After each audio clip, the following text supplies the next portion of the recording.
La coopération académique entre l'université Marien Ngouabi du Congo et les universités de France est ancienne et fidèle, mais elle a l'obligation de toujours s'améliorer. C'est dans la perspective de faire évoluer cette coopération que Paris Sakwango et Claire Bodoni ont échangé ce vendredi. Un tête-à-tête au cours duquel les deux personnalités ont évoqué la nécessité d'orienter les enseignements universitaires sur les questions d'employabilité des jeunes. C'est un grand reproche que l'on fait au monde académique de former des jeunes qui après ne trouvent pas d'emploi.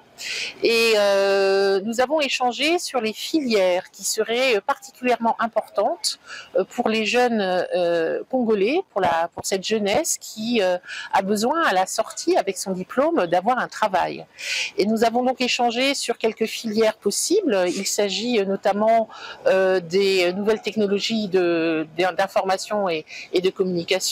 Cette jeunesse, elle va travailler de plus en plus avec l'intelligence artificielle et il faut savoir utiliser un ordinateur, il faut savoir programmer, il faut avoir vraiment beaucoup d'aisance dans ces matières. Donc c'est une première filière que nous avons identifiée.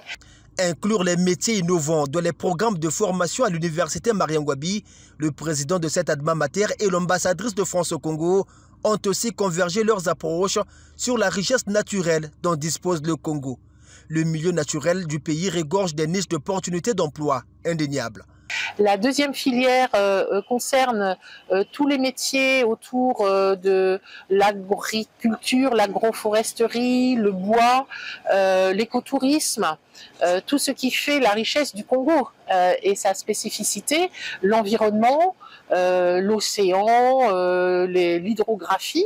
Quand on a un fleuve comme le Congo, on a besoin de savoir de façon scientifique comment se comportent ces fleuves. Donc ça, c'est un deuxième aspect autour de l'environnement, je dirais un peu au sens large.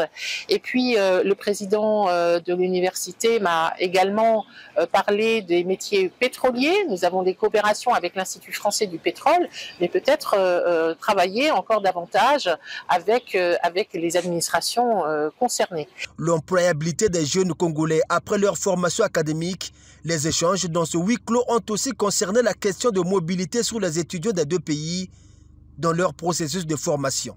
Et on espère vraiment aussi de plus en plus renforcer les deux voyages, je dirais, non seulement de jeunes Congolais vers la France, mais peut-être aussi de jeunes Français vers le Congo, à travers des stagiaires. Et c'est ça l'enrichissement mutuel.